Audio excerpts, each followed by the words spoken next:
Pat's personal portraits. You don't have to remember much more than that because we're here all the time on KTAR.FM, and the internet show is responsible to introduce you to thoughts you've never had, coming from people you may never have met, like Cindy Dash, who is part owner. Correct. Of Changing Hands Bookstore.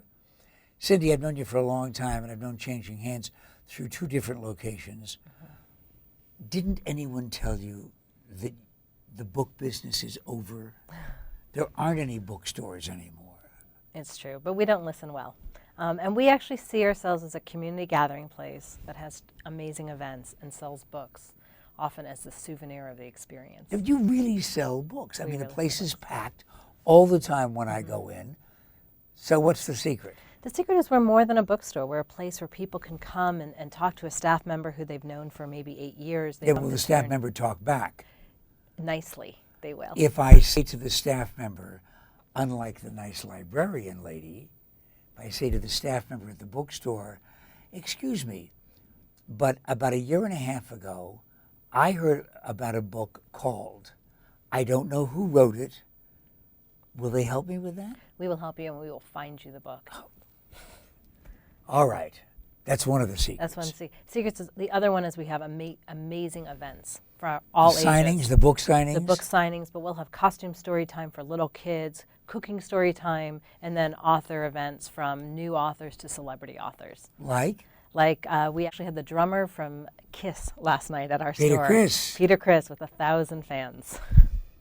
Not makeup. He didn't wear the Kiss makeup. No, but he wore his sunglasses the entire time. Oh, is that right? That's right.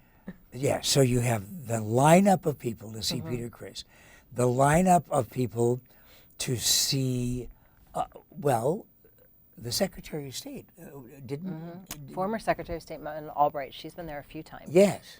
So we have politicians. We had President Jimmy Carter there twice. We had Obama before he was president as well. You had to rent a theater downtown. We did.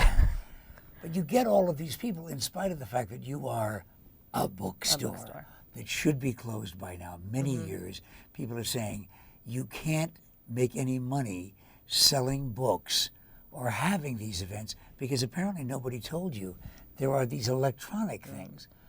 I don't have to go to Guadalupe in Tempe to buy books. I just go, boom, that's it, and it's in there. But you can still support my store. We actually just started selling the Kobo reader, so we are now selling readers in our store because we believe we sell a story. The device doesn't matter so much. And then you can go to my website and buy that ebook from my website. So you're buying it from my store. Don't tell anybody. What do you read, the books or do you read ebooks? I only read the books. I look at screens all day and enough is enough. All right. Give us an example of what during the holiday season that might possibly work out as a book to the people who would like to be the recipient of those. I have to show this one, which is the End of the Life book club. William Schwabe, his mother was diagnosed with pancreatic cancer, and as much as you think this might be a sad book, they decided that together they would start a book club and every week read a book together during the chemotherapy treatments. So they talk about the books they read as they talk about the things that they've done with their lives.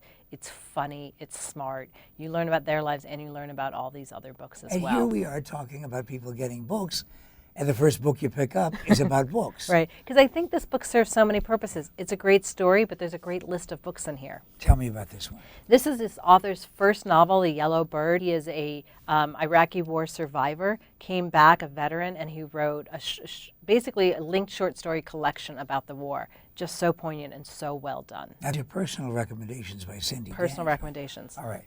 Changing Hands Bookstore also has at least one copy of Liar and Spy. Intriguing title. We just can't forget the kids, and I love Rebecca Steed. She writes great books that are not only literary for kids, but there's also an element of mystery, and the kids always have to solve something. And I really love these books a lot. It takes the kids through an experience in mystery in New York City. All right, but what truly is the future of your business? I mean, Cindy, I don't mean just changing hands. I mean, how many people, for example, around the country had the same kind of enthusiasm for the future, and they closed their doors? I think we're going to see more bookstores. Bookstores are actually on the rise, and it's because people want a community gathering place that's around something that we can talk about. And what better than stories? All right, if we're going to gather, where do we go? We go to McClintock and Guadalupe and Tempe, the southwest corner. You've done this before. I've done this before. Well, all I can tell you is that if you're going to be in the market for books or even ebooks, right? Correct. Why not go to the people who really have the service? But listen to this, one more item. 2012, you got to really think fast, your favorite book of the year. I actually think it is The Yellowbirds by Kevin Powers. How amazing that you should have brought that without my knowing it. All of these things are only possible on Pat's Personal Portraits on KTAR.com. What do you think?